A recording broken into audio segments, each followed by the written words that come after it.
what they were doing was cyberbullying. I rephrase it. What they were doing was cyberbullying, okay? You meant me, okay? Except I was cyberbullied. So you didn't have all your information, and you said something that wasn't true. Now, there are some things that concern me. As we know, that these were FOIL requests, and the lawyer followed all the rules. It is not against the law for someone who's trying to make sure that they ensure transparency to put them up on social media. In the interest of transparency, never did I have one bad word to say about someone. It was, this is what's happening, okay? So all the docs that were up there were foilable. Never, you know for a fact that they didn't have any information about any children. So to say so or insinuate something like that is disingenuous, okay? Mr. Bartels expressed that FOIL documents, AKA public documents, should not be posted and is considered cyberbullying. Why? How? Since when are differing ideas, discussions in school climate, of our school climate, possible district policy changes, and so forth considered cyberbullying when posted or discussed or even debated? Ms. Hackett asked about the inferences that could be made regarding FOIL documents once shared. Are we now not free to think, make inferences, question, have an opinion regarding the written and signed documents sent to this district? Ms. Hackett went a giant step further and asked, what ramifications are there regarding such cyberbullying? Right. Ramification, what is Please don't mention any names. We're not here to. I guess anybody could look back at it and say who said it. So I want to know, what are the ramifications? There aren't any, because I didn't cyberbully anyone. But if anybody would like to see the documents where I was cyberbullied by someone who signed one of those letters, I could give them out to you because I made copies. So if you're interested, just let me know. The point is this. This is my probably fourth or fifth time coming before this board. Anything I have to say, I have no problem getting up here and addressing the board. And sometimes we agree, and sometimes we don't, okay? But this is where it's supposed to be done. Not cloak and dagger, not sending emails to principals to change policy and atmosphere in schools, taking away Christmas decorations, sending out inventories. It should be done here. And if it was done here, we wouldn't be having these conversations, and we wouldn't have all these foils. So I implore you to implore this community, especially the special groups that had access in the past to the superintendent and to apparently have access to all the principals. They feel so comfortable that they can just throw out there whatever their wishes are, but they're not comfortable here. Why is that? Every single thing I put my name to, I give you my name every single time I come, I stand behind 1,000%. I'm an educator. And everything you said was spot on, okay? This is about the kids. And not one of those foils had anything to do with kids, okay? So it's time to implore people to come to the mic, say how they feel. The problem with this, the reason why I posted it, so you know for sure exactly what you're talking about, when you're talking about it, is that people in this community had no idea what was being done in their name. Groups act like they're representing the whole community, and they're not. If someone said they were representing the board and they didn't ask you about it, are they representing you? No, they're not. And to say that they are would be wrong. I'm sure you wouldn't feel good about it. People ask me who I should vote for. I never said a word. I said, do your due diligence. So I didn't do anything wrong to anybody. I just put forth the same thing I've been asking you for since April of 2021. Every time I came here, transparency, no matter what it was about. Thank you, Roxanne. Thank you.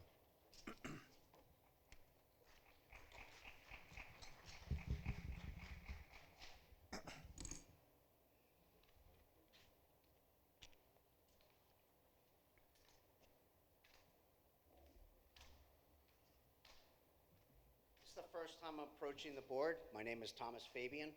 I went to Morris School. I've grown up in Rockville Center for my whole life. I graduated from Southside. I'm sorry that the education is as bad as it is. I graduated in '83, if you want to look at my name or anything like that, and I got a great job. But my concerns are not so much, well, it is about the education, because a lot of the residents in Rockville Center come to Rockville Center because they want the kids to be educated and do well. So I appreciate your comments about the education. But my concerns, it's maybe minor, but I live over by the middle school. They put a tent up, this huge tent in the tennis court, and they took the tennis court down. And it was windy as heck, and the poles were breaking. The tent, there's holes in the tent. Nobody ever used that. I thought it would have been a great place for me to have a St. Patty's Day party. I really thought about that, because nobody used that tent at all.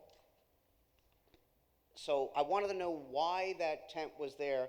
Did we buy that tent, or did we lease that tent? But it was a waste of money in my eyes. Somebody had told me that they were going to use that for luncheons. I didn't see one person out there. As soon as the tent came down, which was like 3 days ago, there were people out there playing basketball and everything. They couldn't play basketball because it wasn't there. My next question was, we had a snowstorm. It was a Saturday. At 4 o'clock in the morning, 4 a.m. on a Saturday, they're out there using snow blowers. I'm like, well, there should be nothing going on. I didn't get mail that day. I didn't get mail delivery. I didn't get a newspaper. I got nothing. But they're out there using a snow blower. Why is that? At 4 in the morning on a Saturday. The next question, the following, or a couple weeks later, it was Super Bowl Sunday. And they're out there on Super Bowl Sunday. I think we may have gotten a half an inch of snow. You can figure out how much snow we got. And they were out there. There was nothing on the sidewalks, putting de-icer on the sidewalks. I'm like, why are they out there on a Sunday, putting stuff on a sidewalk that doesn't have any snow? So as a taxpayer, to me, it's kind of ridiculous how much money we've wasted from the school board. And like I said, I graduated from the school. I'm proud to be a graduate of Southside. And that was basically my concerns. So I don't know if you can answer anything now, or I have called the superintendent's office, and they said, we'll try to get back in touch with you. The tent we talked about, that was, if you want. Yeah, you want me to respond? The tent was purchased with COVID funds. It was an attempt to get a structure in place that would provide another space for students to eat lunch, to separate them and get them outside. We had a problem at the beginning. It took us a while to get the tent to begin with, so we didn't really get it until November. Then we put it up once. And found out that we needed permits. So then we had to go through a process of getting permits from the state. We finally got those permits, got it back up. The weather didn't really cooperate in the prior week. And as you mentioned, it was damaged by the wind, so it was taken down. So that's what the purpose was to provide an alternate space for lunch. It didn't work out that way, and as I mentioned at the beginning of the meeting, my recommendation is we keep it down until we absolutely have to have that back up and we can use it. But at this point, with COVID and with everybody trying to get back to normal, it doesn't make any sense to have it continue to be up and put it, in a dangerous place. I understand that, but why would you put it up in the windiest time of the year? I mean, that is the windiest time between March and April. And today was the first day I saw tables out there, and there was no tent anymore. Mm-hmm. Because it's damaged and being replaced. It was not supposed to come down like that in that particular wind. Do you know what the cost of that tent was? Yes, it was $22,000, but it was covered, like I said, by the COVID reimbursements. So that's that particular piece. 4 o'clock in the morning, I would have to check on. They should not have been out at 4 o'clock in the morning with snow blowers. Nobody on my block. I agree 100%. Yeah, nobody on my block was out until like 10, 11 o'clock in the morning. We had a blizzard that day. No, on Saturday, Sunday morning should not be out that early in the morning. And why are they putting de-icer down when there's nothing on the ground? Somebody had told me that there may be a basketball game on a Sunday. There was nothing on the sidewalks. I don't know if there was forecast there. I don't know if there was something. I would have to see the condition. Super Bowl Sunday, that was the date. Right. That's all. I don't recall what was on the ground at that point. I would have to think something was there if they were trying to put some sort of de-icer down. Well, Okay. we'll speak to the issue. We'll find out what scheduling is during snowstorms, and especially maybe be a little more conscious of time on a Saturday or Absolutely. Sunday. And then as far as putting ice belt down, we'll look into it. Well, I know last year there were what do they call that with the brickwork when they have to repointing. And I know, because I talked to somebody in the building department, that the school district is allotted to go over hours, because they were out there 8, 9 o'clock at night with their chisels and everything else. And they said, no, it's not under village law because they're exempt because it's a school district. So there was nothing I could do about that. But again, it's just like I live across the street from this. I don't, We will No. look into it. well, We- the we- repointing is already done. Yeah, No, I'm just saying, we'll look into that in the future. And please, I don't know if you called the district at that point. I did not. Okay, so that, if we can do something, I'm sure that we would try and accommodate. We do need to be good neighbors. That's 4 o'clock in the morning is not a. The only time I could see if it was a school day and they had to have the streets and the parking lots and the sidewalks clear, but a weekend, is something that we'll talk about. Okay. I hope I didn't waste your time. No, Have a never a good- waste of time, never a Thank you. waste of Have a time. good evening. Thank you.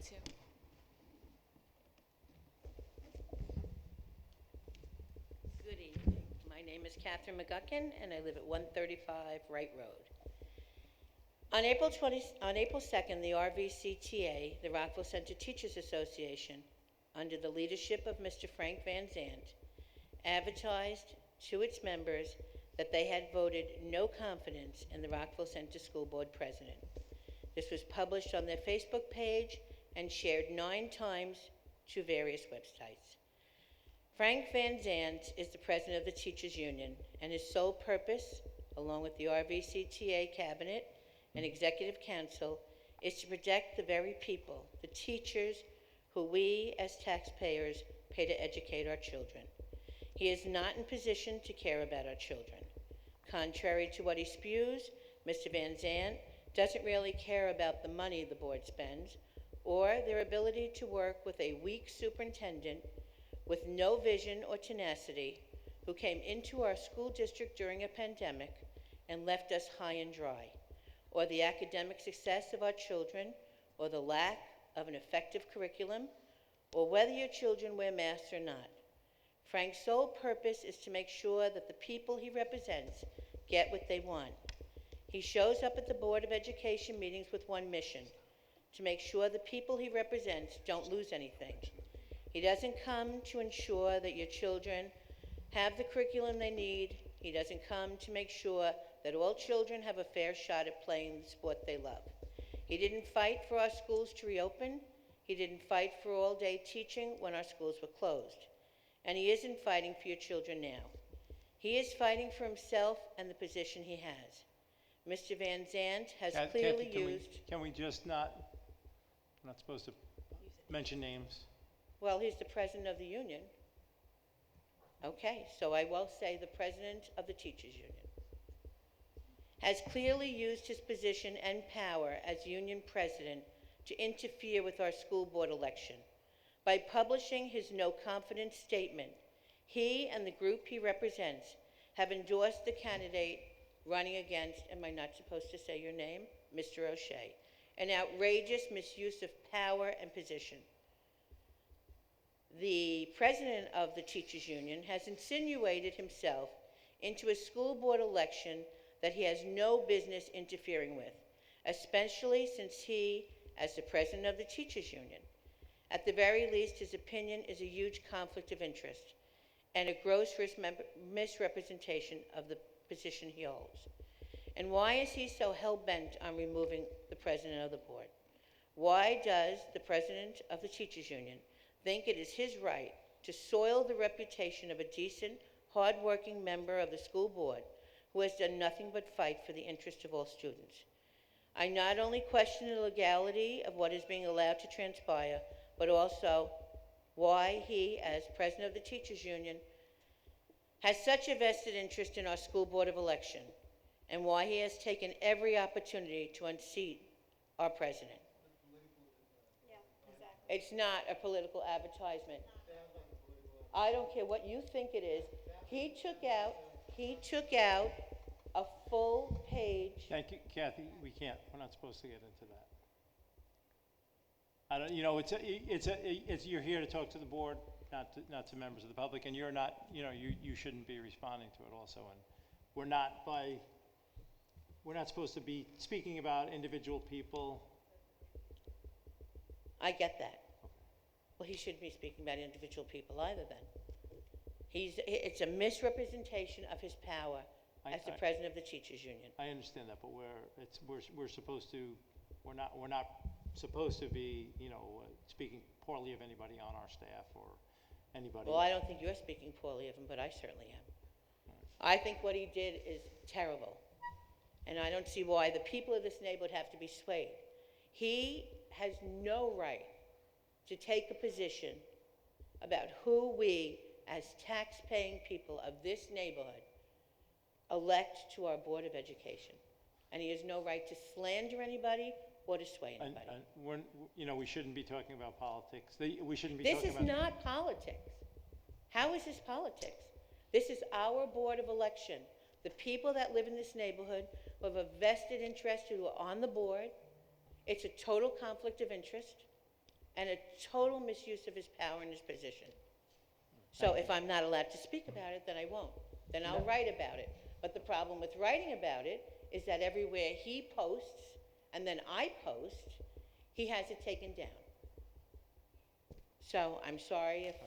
No, don't be sorry. Thank you. If I was not Thank you for supposed to speaking. speak about this, but It's, you know, where would you like me to speak about it? He put it up on Facebook. I don't know. And then it was shared on 9 other websites. Social media is something outside the realm of... It's not what political. We don't govern Facebook, or we can't even begin to attempt to address what happens on social media. So All right, thank it's a you. difficult thing. Thank you so much.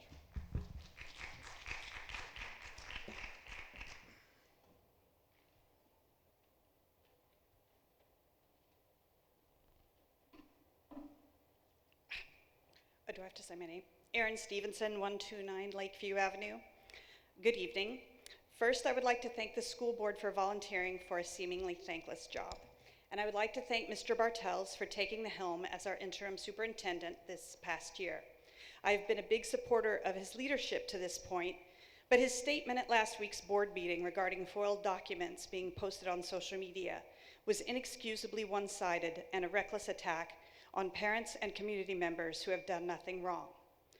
We are all stakeholders in public schools, and as such, we deserve openness to know when and why policies are changed. That's the reason for New York's Freedom of Information Law, which states the people's right to know the process of governmental decision-making and to review the documents leading to determinations is basic to our society. Access to such information should not be thwarted by shrouding it with the cloak of secrecy or confidentiality. I am here tonight to say, as a parent who supports transparency, I will not be judged or chastised or slandered by board members or their superintendent for caring about what's going on in my children's school. As a parent who's had children in the district for 7 years, when I read the emails from members of RVC Parents for Diversity and Inclusion, or as they call themselves, the Council, I was shocked to find out that they had had ongoing conversations with district administration for 2 years resulting in changes being made in our elementary schools. While some may disagree with the posting of the FOIL documents on social media is the town square of today, like it or not, a place for public discourse. A letter written to school principals and signed by multiple parents is not a letter that seeks private consideration. A letter signed by multiple parents is a petition, and the community and school district parents deserve to know what agreements are being made behind closed doors between administrators and a small group of parents who do not represent the community at large. If you read the social media threads regarding the emails, there was no cyberbullying. There was no uncivil decorum or disrespect. No children were identified or identifiable in the emails.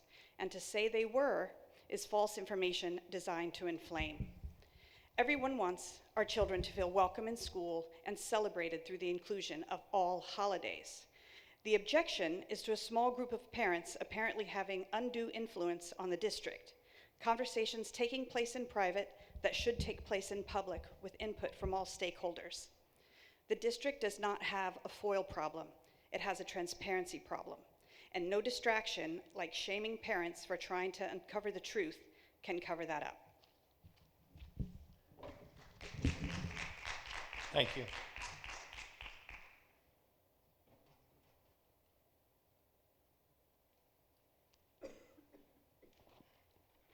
Good evening, and thank you to the board for being here, and what she said, a seamlessly thankless job.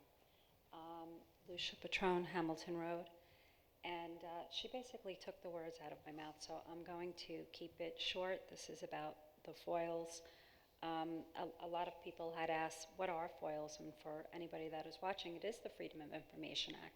That's exactly what it is, and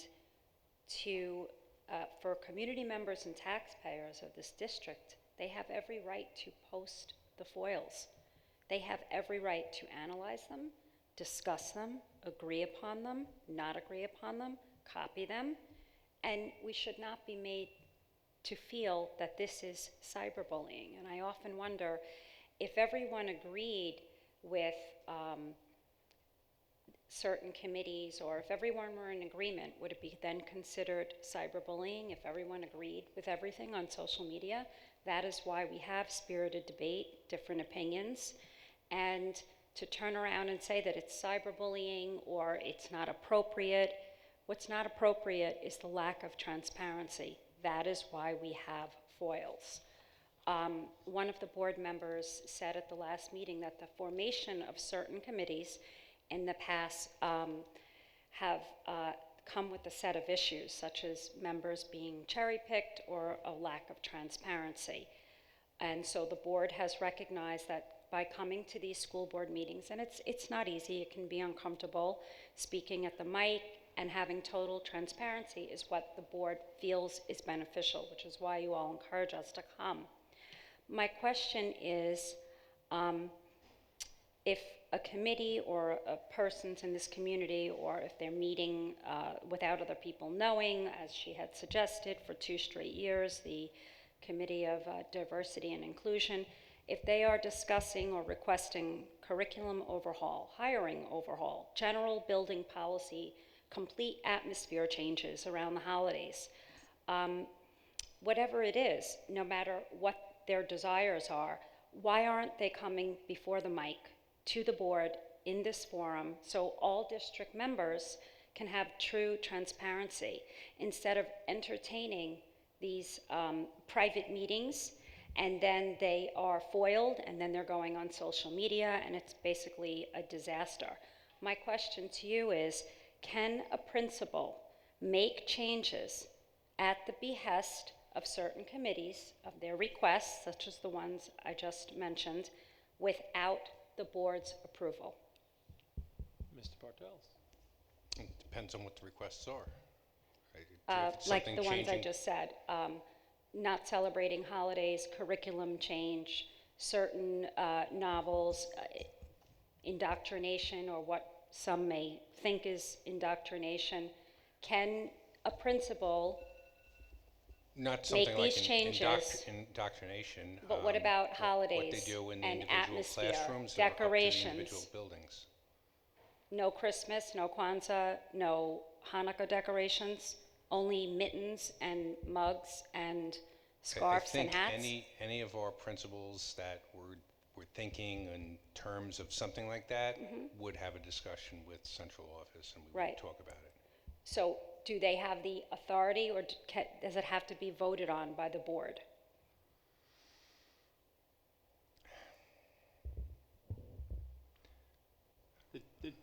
Well, I don't want to speak, the principals do have a lot of authority in their buildings, and they could, if they decided, the districts, the law states you have to celebrate every holiday if you're going to celebrate one holiday. But doesn't say you have to celebrate the holiday in the building. I think Mara wants to. Oh, I'm sorry, Mara, go right ahead.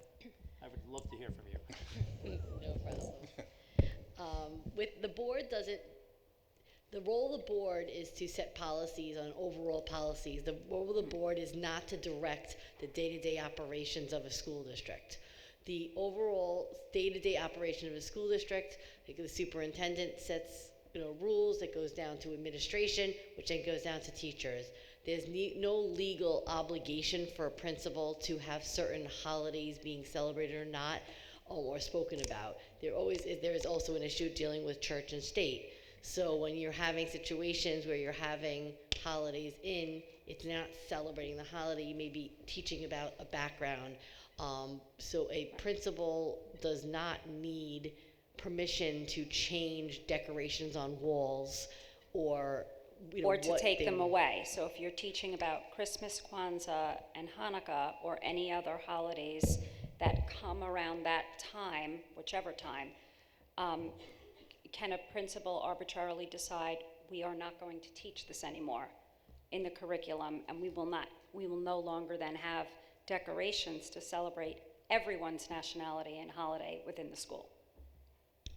A school principal does not have the obligation to follow certain rules. The curriculum is set usually district-wide, but how they want to show the curriculum, there is latitude. The board does not have to and should not be passing resolutions saying thou shalt put a Christmas tree up at a menorah or not put a Christmas tree up or a menorah. So ultimately, it's up to the principal. Depends on the situation. You cannot answer, it's not an overall, it depends on the principal. Okay, thank you so much. And I just want to also thank Ms. Messier for your statistics and the work that you did and your presentation tonight. It was eye-opening. Thank you. Everybody have a great holiday. Thank you. I've always told everybody, this is your school district. Yeah. If you feel strong about something, you know, that's why we have PTAs. You approach the levels at that. The building level is the principal, but the PTA has the power to talk to the principal and make that move and be represented on that level. But it is the Okay. community schools. It's not our school. Right. We're elected to represent you as best we can, but the school district belongs to the community of Rockville Center. Thank you very much. Have a good holiday.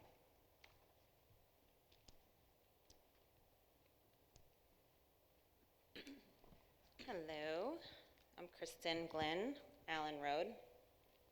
First, Mrs. Messier, thank you for speaking the truth, although sometimes it's not easy to hear. We appreciate it. I'd rather you not blow smoke up my rear. And the from a high horse condescending, let them eat cake attitude with regard to district and student performance, I'm sure does not sit well with those families in this district who right now have students who are struggling, so I appreciate it. Tonight I'm speaking about the foiled emails, not to beat a dead horse, but they were released on social media. Last week during a board meeting, it was stated that the emails that were released were about a particular children. This is misleading and not the truth. These emails were about one group advocating for policy changes in our district in a behind-the-scenes manner with no public knowledge or input. Policy changes that the majority of this town were horrified to learn about. These proposed changes involve all of our children, and every member of the community has the right to know about it.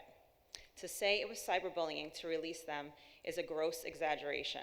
There is no expectation of privacy here, so to even suggest that this process would be dictated and controlled by you and not the law is absurd. I have seen other emails that haven't been released yet, where members of the community are referred to as white supremacists, and administration just went along with it. It was also stated that administration is now hesitant to respond to parents. Maybe a second thought should be given when responding. To advocate for toning down of holidays, the most fun part of school, less police presence because the minority students will feel bad, wanting teachers to engage in training that teaches them that they have implicit bias and should have white guilt is radical talk. Every undercurrent, every sentiment in these emails and others is directly out of a radical playbook. To not be able to see it for what it is and read between the lines is troubling, to say the least. None of that is where this community's values and principles lie. I'm glad I now know that there is this behind-the-scenes movement to make these policy changes. I feel like I must have been living under a rock to not know. Governorships have been lost lately over this very topic. Parents do not want this garbage in school, especially here. Political indoctrination does not belong in school. True education belongs in school. No one has any interest in another person's child, please. We all know that that has nothing to do with anything. Thank you. Thank you.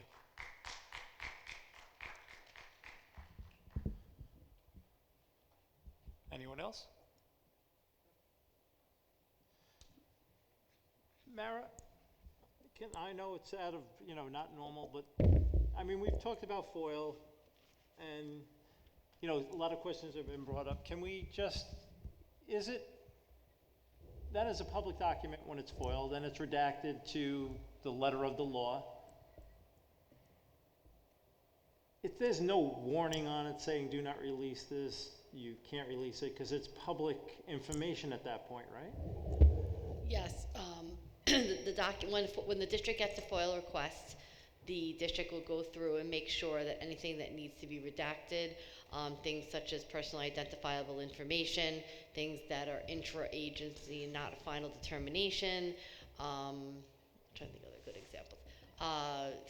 Confidential, so if it's social security number, phone numbers, depending on the circumstance, emails, depending on the circumstance, it'll be redacted. Once, with one exception, if the request is for names and phone numbers, the district could request it and confirmation that it is not being used for commercial purposes. The purpose of the FOIL request shouldn't be asked for. The documents would be released. Once the documents are released, the district does not have control over those documents. The only documents that can be released are those which are public. FOIL requests when they come from different people. So if, say, a parent requests documents about their child, reports will be looked at and they may have information about their child in the request.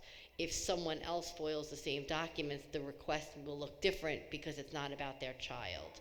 So once the documents leave the district doesn't have control over what is done because they are documents that are public records.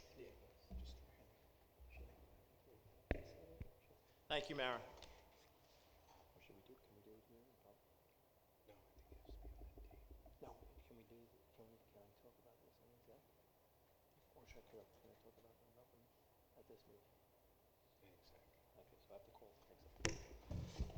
Thank you, I'm sorry. All right, any other comments from visitors? Thank you. We'll just go into the final phase of the meeting. Should I wait for Christine? No, I guess. Can I have a motion to approve the minutes as listed on the agenda? So moved. A second? Second. Any questions? All in favor? Aye. Aye. Can I have a motion to approve the items for action as listed on the agenda?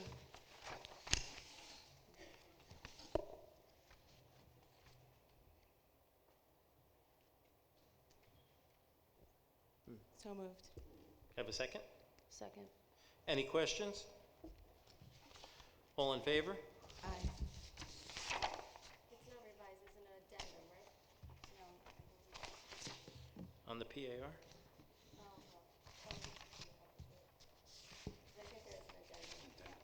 Okay, can I have a motion to approve the addendum as listed on the agenda? So moved. A second? Second. Any questions? All in favor? Aye. Aye. Can I have a motion to adjourn into executive session for one item that we didn't talk about? So moved. Wait, the attorneys.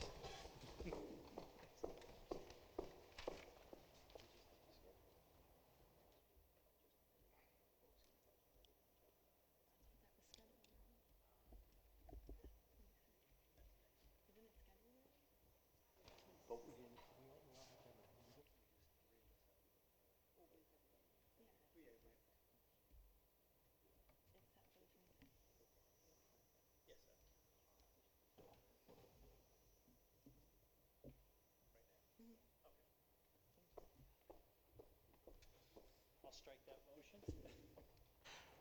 It's just a short conversation with the board. We need to meet on the 26th. It's just because we're going on vacation, and it is a vote to approve the BOCE's budget. And we just need at least a quorum of the board. I will not be able to attend. I'm sorry, I'm confused. Is that BOCES? What was that? We have to attend the BOCES? No, we have to get together to vote, at least a majority of the board. Okay. Anytime on the 26th. It could be in the morning, it could be in the afternoon, as long as we can get a majority of the board together.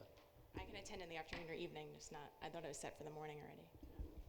I don't know. I think that was up in the air if anybody, Okay. if anybody could make it. So it was, As long as it's after school, I can do it. okay. Same, I can attend anytime after school. Mrs. Hackett? Yes. Same thing. So is 5 o'clock okay? 5 o'clock on the 26th? Yes. All right. Do we have a meeting that night as well?